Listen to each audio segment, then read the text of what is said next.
a photograph of an ancient cloth had brought the scientists face to face with the impossible. Three-dimensional information was being discovered where it couldn't possibly exist.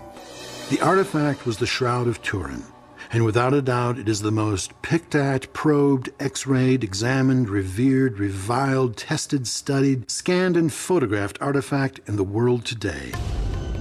For those who are unfamiliar with this particular piece of cloth, it has long been revered as the object described in the Gospel according to John, chapter 20, verses 6 and 7. Referring to Peter, John wrote, "He saw the strips of linen lying there, as well as the burial cloth that had been around Jesus' head. The cloth was folded up by itself, separate from the linen." For over 100 years, researchers, historians, and scientists of every variety have attempted to determine if this linen cloth, tucked away in a cathedral in Turin, Italy, could actually be the one referred to, the burial shroud of Jesus Christ. In 1988 was both controversial and hotly disputed by experts in many fields. The problem of dating a cloth, not only the shroud, but I think any cloth, any old cloth, is not easy to solve completely and definitely. According to the professor, the idea of a medieval origin of the shroud leads to an impossible thesis. The forger would have had to find a man to crucify, flog him mercilessly, place him in a shroud, and then manufacture or simply wait for the image to somehow appear. I think that is quite impossible, that what we cannot do today, it was very easy and during a medieval period. 150,000 man-hours and the work of dozens of scientific disciplines were challenged, actually brushed aside, by a single carbon-14 test. But the world was left with the same question. What created the image?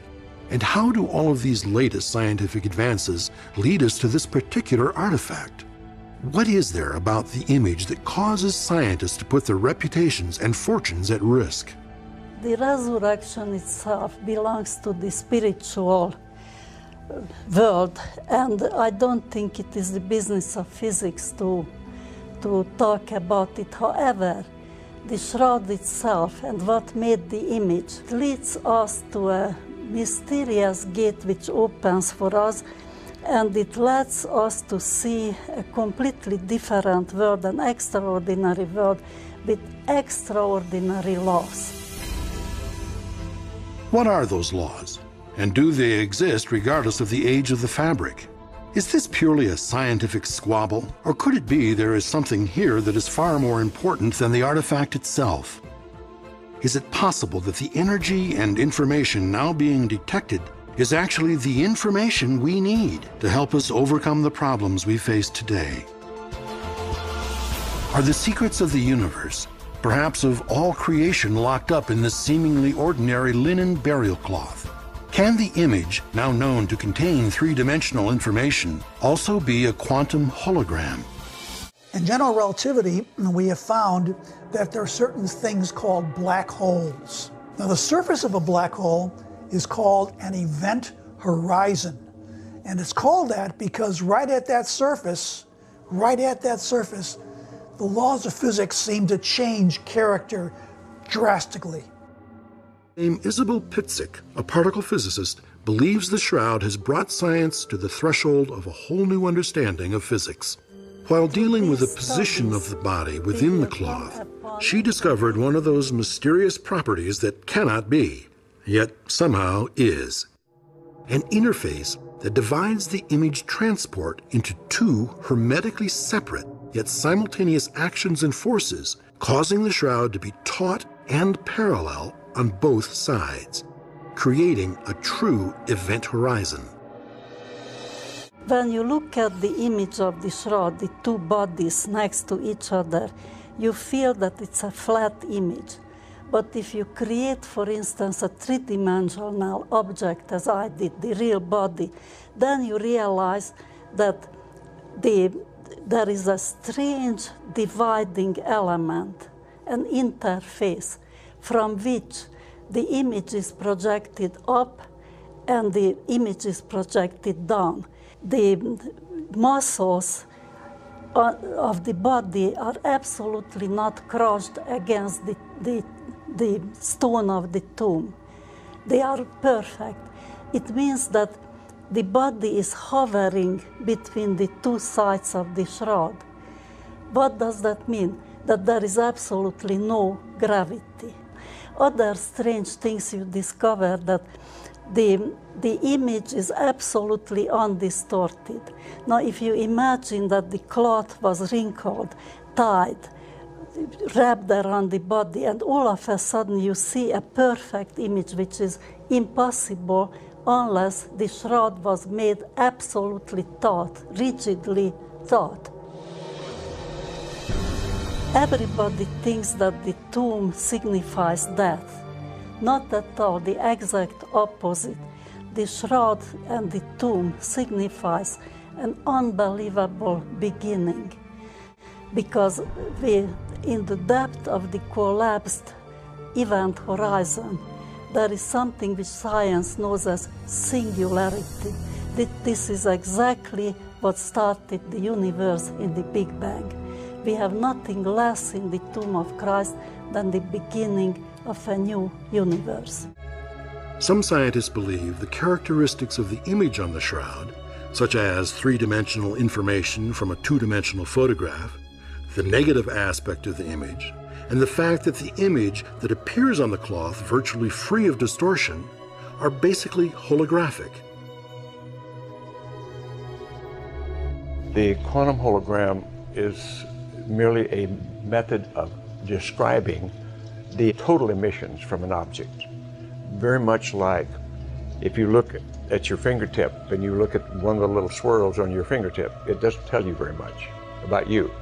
But if you look at the swirls on all 10 fingers all at once, that's your fingerprint, and it uniquely defines you and identifies you.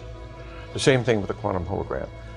The emissions from a physical object, when studied as a whole, uniquely identify events in the history of that object.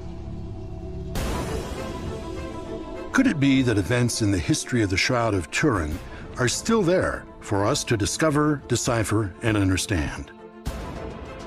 If the essence of physical law is informational, then perhaps the image on the shroud has given us not only a record of the resurrection, but a description of creation as well. Could it be that instead of science proving the shroud is authentic, the image on the shroud is proving the accuracy of the science? In the quest for scientific authenticity, has the miraculous meaning of the shroud been rediscovered? What would it mean to the world if scientific research and the faith of generations could join hands in perfect harmony? Fragments of Jesus' death certificate. Il contenuto di queste scritte. The contents of these words refer to the death of a person who's called Iesois Narsarenos, the name that we find lying in the four Gospels. In 1978, a group of experts found some letters around the face shown by the shroud. Barbara Frail has now decoded them. The partial words are in 3 languages: Greek, Latin, and Aramaic. To understand what they mean, Barbara Frail has studied the Roman law of Palestine going back to the year 30 AD. Un condannato a morte non poteva. The body of a man sentenced to death could only be returned to the family after a year had gone by in a common grave, handled by a court in Jerusalem. After that 1 year, the body then could be returned to the family and go to the family tomb. In the case of Jesus Christ, Joseph of Arimathea and Nicodemus asked the governor Pontius Pilate not to leave the corpse in a common grave, but instead to use Joseph of Arimathea's family tomb. Fu comunque necessario etichettare. They still needed to tag the body because other members of Joseph Arimathea's family could be buried there. The deceased could not stay there long. After the 12 months, it had to be returned to relatives. So once the body was wrapped in the shroud, strips of papyrus with large letters on it were placed on the head to make note of the person deceased. c'era il nome del defunto, la data del... The name of the deceased, the date, and the motive behind the death sentence was written on it, along with the date of when the body could be returned to the respective family. That data coincides with what's in the Gospels. According to the expert, these strips of papyrus were glued to the shroud for centuries, and after various chemical reactions, some traces of ink were absorbed into the linen. L'inchiostro con cui The ink to write the words include some kind of metal, and there has been a chemical reaction with the cellulose of the linen and with the image on the shroud. Barbara Frail wanted to prove her hypothesis and turned to a group of paleographers. Without telling them where the letters originated, they confirmed the letters were written in the 1st century at the time of Jesus.